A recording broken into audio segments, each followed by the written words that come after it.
ایک مرتبہ کا ذکر ہے کہ ایک بادشاہ اپنی عدالت میں انصاف فراہم کرنے کے حوالے سے مشہور تھا۔ اس کی عدالت میں کوئی بھی شخص بغیر خوف کے اپنی بات پیش کر سکتا تھا۔ لوگ اس کی انصاف پسندی کی تعریف کرتے تھے اور اسے ایک اچھے بادشاہ کی حیثیت سے جانتے تھے۔ لیکن ملک میں ایک ایسا واقعہ پیش آیا جس نے بادشاہ کی انصاف پسندی کو چیلنج کر دیا۔ ایک دن ایک باشور شہری نے عدالت میں آ کر کہا کہ اس کے ہاتھ کو ایک بے بنیاد الزام کی بنیاد پر سزا دی گئی ہے۔ بادشاہ نے فوراً شہر کے لوگوں کو جمع کیا تاکہ وہ سچائیاں سن سکیں۔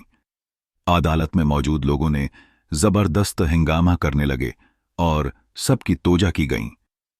بادشاہ نے کہا کہ وہ انصاف کے بہاؤ سے اپنے فیصلے کے مطابق کارروائی کریں گے۔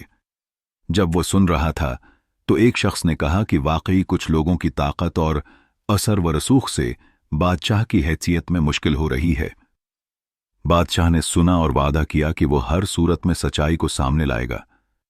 اس نے اپنے محافظوں کو حکم دیا کہ وہ کیوں کہ ایک جھوٹے الزام کی بنیاد پر کسی کا ہاتھ کٹ نہیں سکتا۔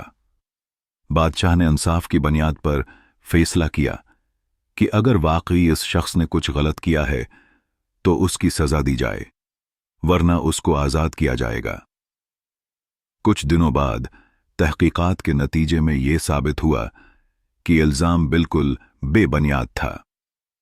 بادشاہ نے فوراً فیصلہ کیا کہ نہ صرف الزام لگانے والے کو سزا دی جائے گی بلکہ متاثرہ شخص کو مکمل انصاف ملے گا۔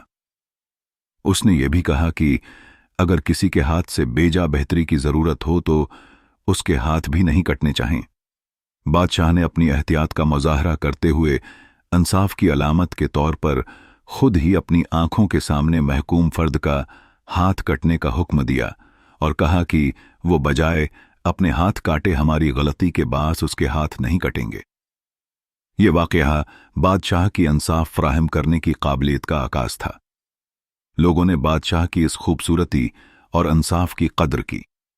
اس واقعہ کے بعد بادشاہ کے انصاف کا شہر بھر میں چرچا ہوا اور یہ سر کہتا رہا کہ بادشاہ کے ہاں سب کو انصاف ملا۔